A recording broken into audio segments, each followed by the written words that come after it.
Ya, bismillahirrahmanirrahim.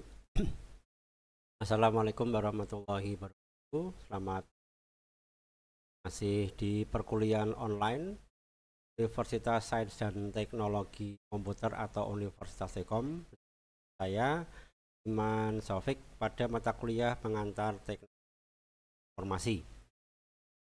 Nah, pada kesempatan hari ini kita sudah sampai di pertemuan terakhir ya, 11 dari pengantar teknologi. Akan saya sampaikan mengenai ancaman keamanan komputer.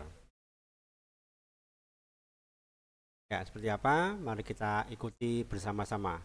Jangan lupa untuk yang sudah menyaksikan bisa menekan tombol like and subscribe serta komen, dan khusus untuk mahasiswa silahkan bisa melakukan review di Siakat agar bisa terdaftar sebagai presensi atau kehadiran.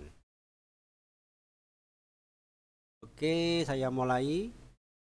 Ini wajah atau foto ini sudah sering nampak ya, biasanya di film-film ya, sebagai pendeta, bukan pendeta ya, pendeta.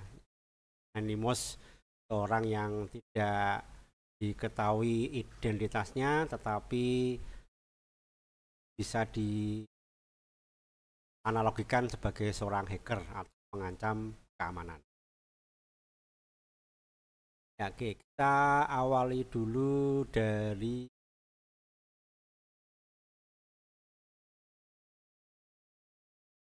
apa itu keamanan komputer ya.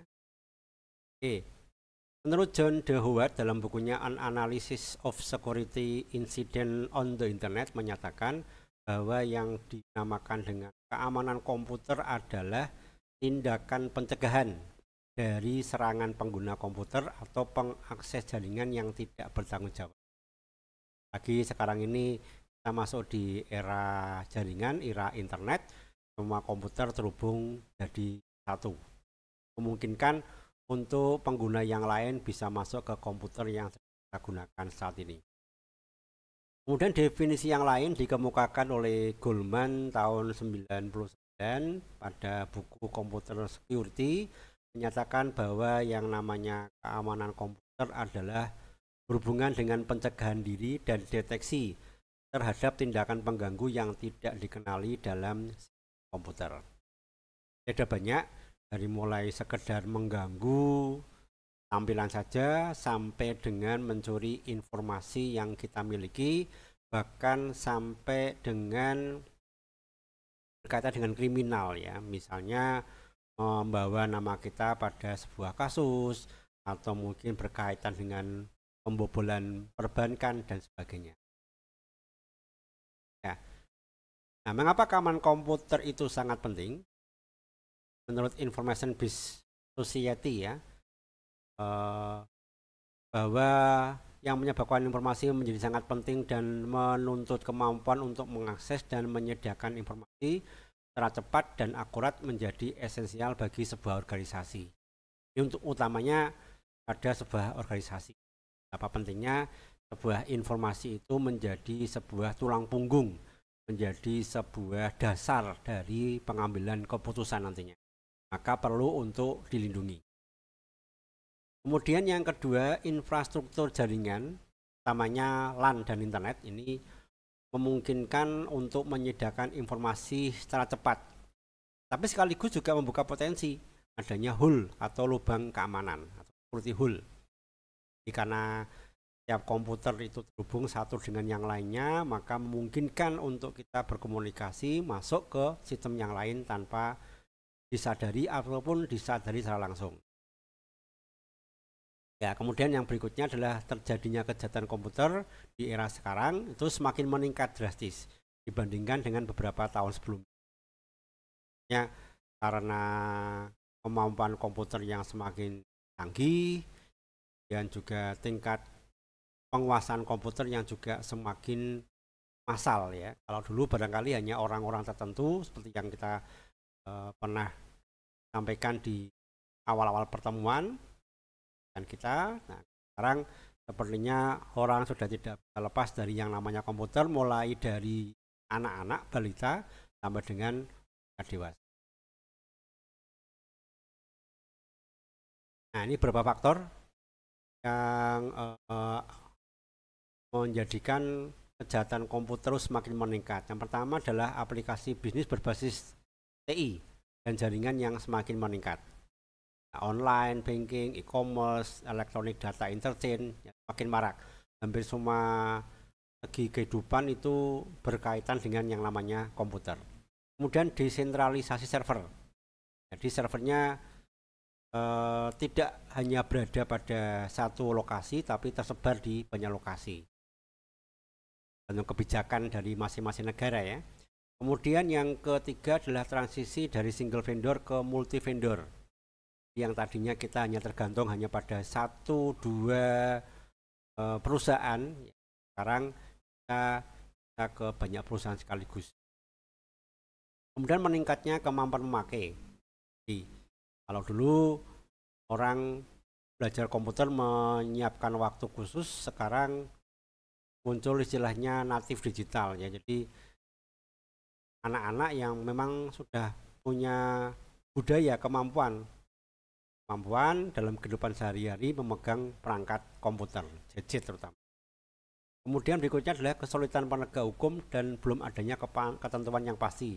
Nah, ini memang semakin hari diperbaiki. Yang kita bahas pada pertemuan sebelumnya, di Indonesia ada namanya Undang-Undang IT. Kemudian semakin kompleksnya sistem dan semakin besarnya source code program yang digunakan. Semakin banyak source code yang dituliskan, maka semakin rentan untuk sistem itu bisa dimodifikasi ataupun dirubah.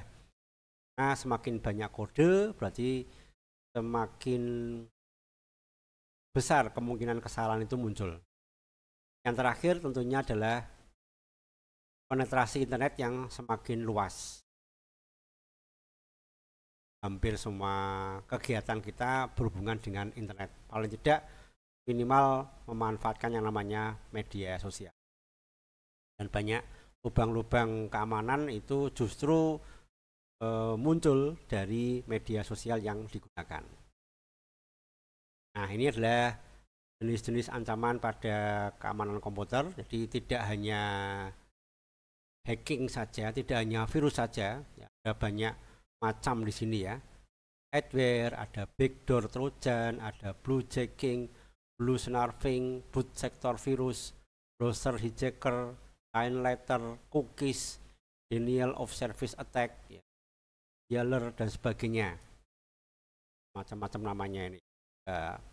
Termasuk virus, spyware, trojan loss, spam, ransomware ini juga ramai dibicarakan. Kemudian juga ada istilah zombie juga ini.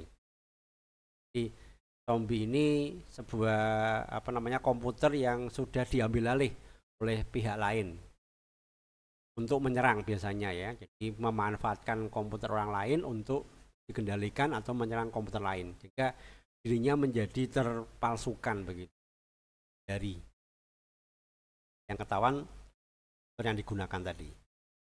Nah, kita tidak akan membahas semuanya karena memang terbatas oleh waktu, dan nanti tentunya akan ada mata kuliah khusus untuk pembahasan tentang keamanan sistem komputer ini lebih lanjut ya.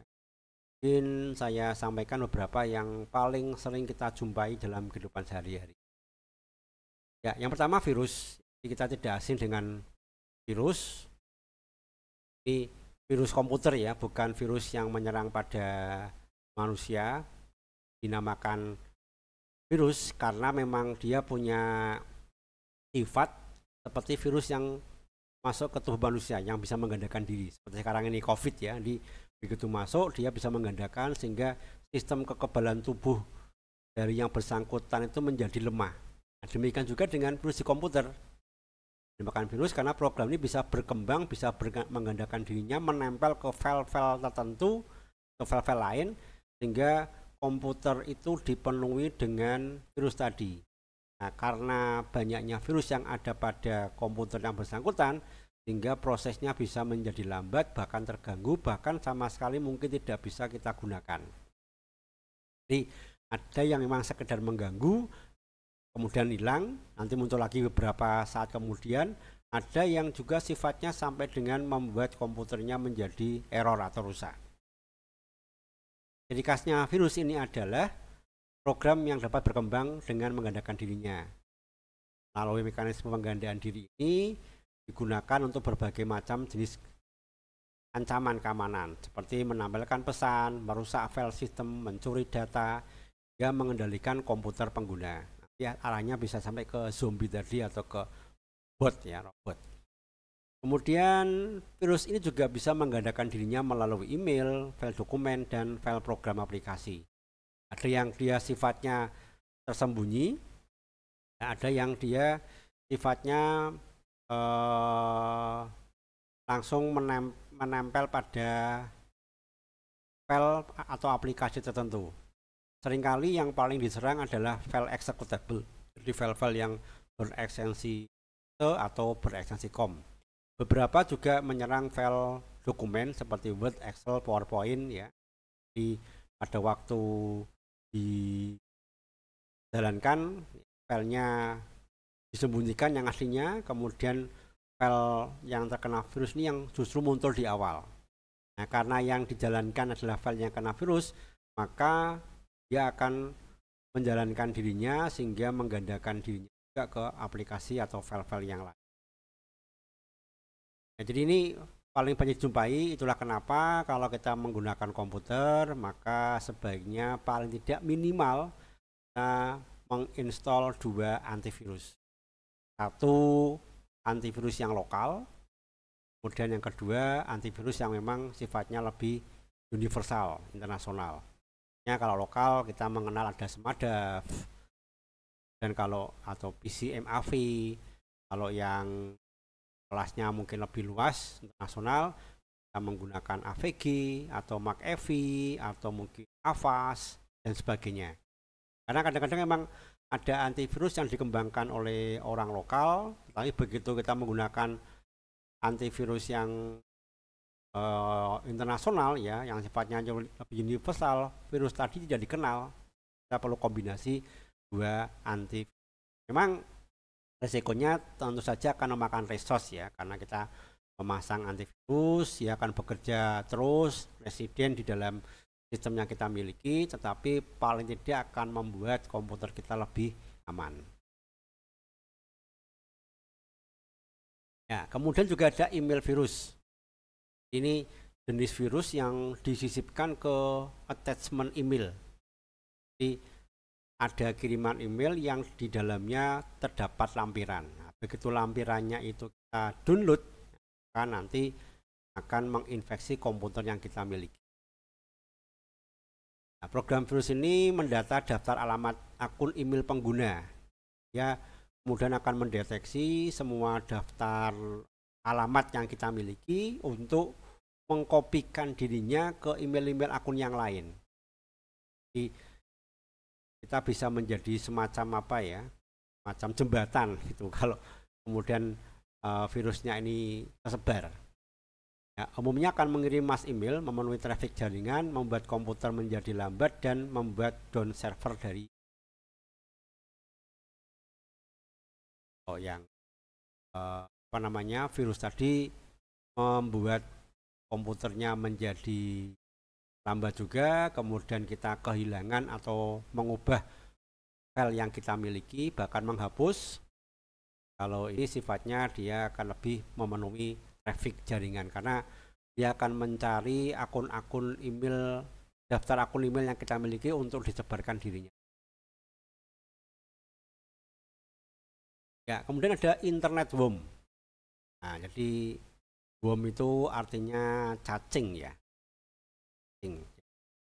Worm ini adalah sejenis program yang bisa mengcopy dan mengirim dirinya via jalur komunikasi jaringan internet. Kalau virus itu lebih mengganda setelah dia masuk ke komputer, kalau worm ini justru dia mengganda saat ada di jaringan. Umumnya menyerang melalui celah atau lubang keamanan pada sistem operasi komputer, kemudian mengirim paket data secara terus-menerus ke situs tertentu melalui koneksi internet. Kemudian efeknya adalah membuat jaringan menjadi penuh ya proses kita untuk membuka sebuah website atau download atau upload menjadi lambat. Akan bisa menjadi komputernya hang. Ya, umumnya menyebar melalui email juga atau melalui file dokumen tertentu yang kita download dari internet. Nah, ini kalau kita download sebaiknya perlu hati-hati. Kalau perlu tadi dipasang antivirus, firewall dan sebagainya untuk mendeteksi file yang sedang kita download. Nah, cuma rata-rata sekarang email juga sudah mempunyai antivirus ya. Kalau dulu barangkali jarang, bahkan tidak ada. Sekarang di email pun sudah ada fungsi untuk mendeteksi lampiran dari file yang kita download melalui email khususnya. Ya, kemudian ada spam atau sampah ya. Spam. Ya, jenis komersial email yang menjadi sampah email sebenarnya dia tidak sampai merusak, hanya mengganggu kemudian membuat traffic dari kuota ataupun inbox yang ada pada email kita menjadi sangat penuh. Ya, kalau yang mempunyai email yang limited ya, terbatas ukurannya, ini menjadikan email lain yang masuk menjadi tidak bisa terkirim, tidak bisa masuk ke tempat kita. Jadi biasanya isinya berupa tawaran ya, tawaran tertentu, bisa itu mengenai produk, obat ya, bahkan sampai tawaran yang sifatnya itu penipuan, hanya mendapatkan hadiah dan sebagainya. Jadi kalau kita mendapatkan SMS dapat ya sekian juta atau mobil apa gitu ya. Nah, ini seringkali mereka memanfaatkan keinginan dari pengguna yang bermimpi dalam tanda petik ya untuk mendapatkan keuntungan tertentu. Ya, ini mengirim jutaan email dulu memang awalnya memang digunakan untuk mempromosikan lamaran pekerjaan. Jadi ada seorang yang dia membutuhkan tenaga tertentu, dia kemudian membroadcast ke semua email yang dia miliki, walaupun bukan teman ataupun walaupun bukan rekanannya, bukan koleganya. Nah, ini efeknya tadi ya, sangat mengganggu, kemudian juga berpotensi untuk membawa virus, bom ataupun trojan, karena memang isinya biasanya tidak begitu penting. Ya, kemudian ada trojan host, kuda Troya. Saya pernah mendengar salah satu legenda Yunani ini ya. Legenda Yunani di mana ada dua negara yang sedang berperang, kemudian salah satunya itu seolah-olah mau menyerah, kemudian sebagai hadiahnya dia memberikan kuda kayu yang gede gitu sebagai apa istilahnya waktu itu, perdamaian begitu ya, tanda menyerah lah. Ternyata di dalam kuda kayu tadi isinya tentara. Jadi begitu negara yang dikirim tadi merasa sudah menang pesta-pesta, kemudian pada berdaya mabuk begitu. Nah, di kuda kayunya ini tentaranya kemudian keluar dan menghabisi negara yang merasakan kemenangan sesaat tadi. Jadi tipu begitu ya, istilahnya penipuan. Jadi Trojan host ini dikatakan suatu program tersembunyi dalam suatu aplikasi tertentu. Jadi dia nempel dia ada aplikasi A, di dalamnya juga ada aplikasi B. Nah, aplikasi A ini memang isinya sesuai dengan yang diharapkan, tetapi aplikasi B ini isinya fungsinya untuk memata-matai bahkan mencuri informasi yang ada dalam komputer. Makanya umumnya disembunyikan pada aplikasi seperti game, update program, kemudian program-program yang sifatnya harusnya berbayar, kemudian di-share ya, izin pada pihak tertentu ya, dan di-crack dan sebagainya. Nah, jika aktif maka program tersebut akan mengirim paket data via jalur internet atau mencuri data komputer Anda dan mengirimkan ke situs tertentu. Pernah mendengar ada gambar atau video tertentu yang sebenarnya miliknya si A tapi bisa sampai ke yang lainnya atau bahkan dokumentasi tertentu. Ya, efeknya tentu saja adalah memenuhi jalur komunikasi, memperlambat koneksi, membuat komputernya menjadi hang, dan berpotensi menjadi komputer Anda sebagai sumber denial of service attack. Jadi seolah-olah komputer kita itu yang menyerang komputer lain tadi. Jadi dikendalikan dari lokasi yang lain. Ya, Trojan horse. Kemudian juga ada spyware, kata spionase mata-mata ya. Spyware adalah suatu program dengan tujuan menyusupi iklan tertentu, adware, atau mengambil informasi penting di komputer pengguna. Spyware berpotensi mengganggu keamanan pengguna dan mencuri data-data tertentu di komputer pengguna untuk dikirim ke hacker. Efek spyware akan mengkonsumsi memori komputer sehingga komputer menjadi lambat atau hang. Ya, jadi kebanyakan tujuannya untuk iklan. Mungkin pernah ya, Anda buka terutama kalau di browser di web itu. Nah, di bawah atau di tengah-tengah tiba-tiba muncul iklan yang harus Anda close dulu, nanti muncul iklan lagi mengganggu gitu. Nah, ini bisa jadi di komputer Anda sudah tersusupi dengan yang namanya spyware. Nah, kalau dilihat lagi, dicek lagi pada browsernya, bagian-bagian tertentu dari browser tadi bisa diatur ulang sehingga spyware bisa dinonaktifkan. Ya, ini beberapa tips keamanan. Ini masih banyak lagi yang lain ya, contoh saja. Yang pertama tadi seperti yang saya sarankan di awal, gunakan software antivirus minimal 2. Nah, lebih dari 2 lebih bagus lagi, tetapi tentu saja semakin banyak antivirus yang kita pasang, maka akan makin memakan resource dari komputer. Kemudian blok file yang sering mengandung virus. Ini biasanya memang ada karakteristik yang tidak wajar begitu ya. Ada file-file yang kena virus, ini bisa kita kandangkan begitu ya, kandangkan atau bahkan kalau perlu diblokir. Atau simpanlah di tempat yang lain, kalau perlu dihapus dan sebagainya. Kemudian blok file yang menggunakan lebih dari satu file extension. File extensionnya lebih dari satu, namanya mirip-mirip. Kemudian gunakan firewall untuk koneksi ke internet. Jadi ada firewall yang memang di lingkup instansi perusahaan berupa hardware software, atau kita juga bisa mengasang firewall sendiri. Silakan dicari di internet, ada banyak aplikasi atau software yang merupakan firewall.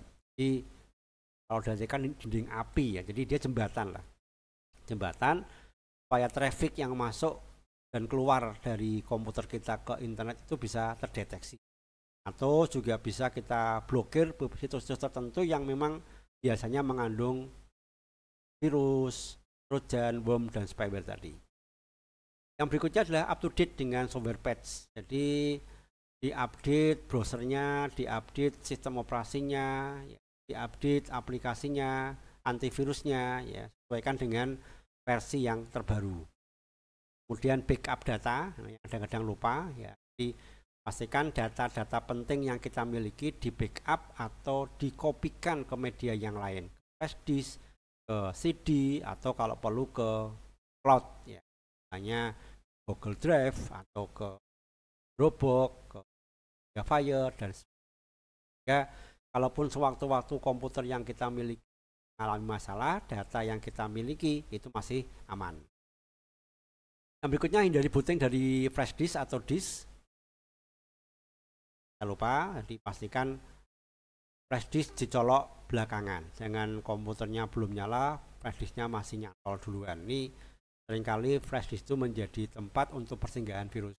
Nah, mudahnya pemakaian ya, kita tidak tahu kemarin habis nyolok dari komputernya teman atau dari warnet atau mana ya, kemudian kita bawa pulang. Nah, padahal tempat lain yang tadi kita gunakan barangkali di situ sudah terkena malware-nya tadi.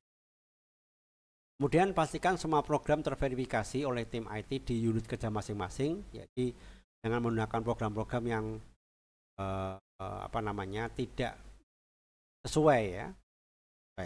Sama di tempat kerja ya, karena terhubung dengan internet, terhubung dengan jaringan, manakala satu itu mengalami masalah atau gangguan berkaitan dengan malware tadi, ini bisa menyebar ke tim kerja yang lainnya. Maka tim IT benar-benar mewanti-wanti, benar-benar memberikan peringatan kepada semua tim kerjanya untuk hanya menggunakan program yang sudah dipastikan legalitasnya atau sudah dipastikan sisi keamanannya. Terapkan kebijakan sistem keamanan komputer pengguna, ya, pertama pakai login dan sebagainya. Jadi bisa segera dideteksi kira-kira tempat mana yang kiranya itu yang dari virus. Ini beberapa software yang berkaitan dengan keamanan sistem, ada antivirus software, ada anti-spam, dimanfaatkan di email, dan sekarang kebanyakan dari email yang kita gunakan seperti Gmail, Yahoo Mail itu sudah memiliki anti-spam. Kemudian gunakan firewall.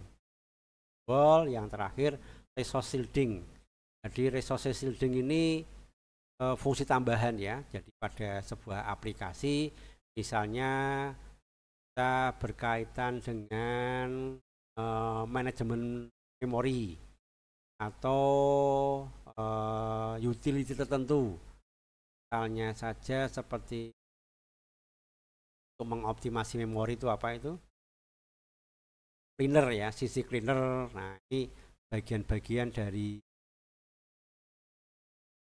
software yang bisa kita manfaatkan untuk semakin memperkuat keamanan komputer yang kita miliki.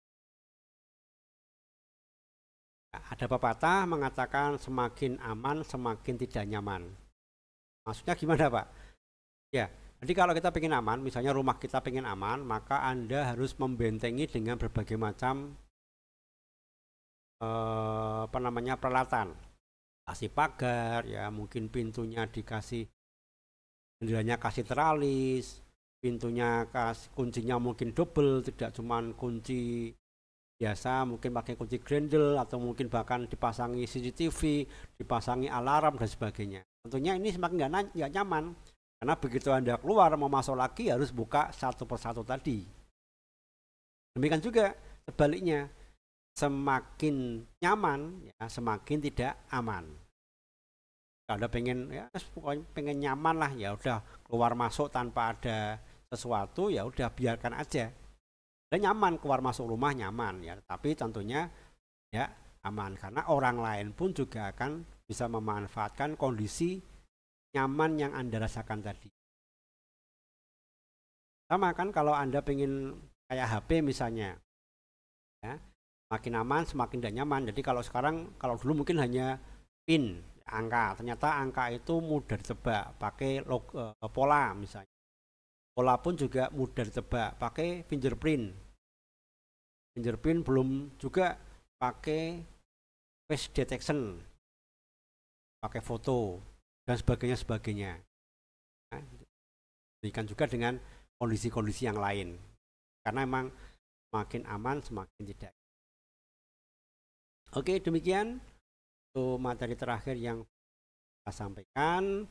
Untuk pertemuan berikutnya adalah ujian akhir semester ya, nggak terasa satu semester ini bertemu. Mohon maaf kalau selama menyampaikan barang atau kata yang tidak berkenan. Untuk ujian akhir materinya mulai dari pertemuan awal sampai dengan pertemuan akhir berbentuk multiple choice dan essay. Silakan dipelajari mulai dari sejarah pengantar teknologi informasi sampai dengan yang baru saja kita bahas hari ini. Sekian perhatiannya. Jangan lupa untuk melakukan review supaya bisa tertata sebagai presentasi. Akhiri, selamat beraktivitas kembali, melanjutkan aktivitas. Wassalamualaikum warahmatullahi wabarakatuh. Jangan lupa like,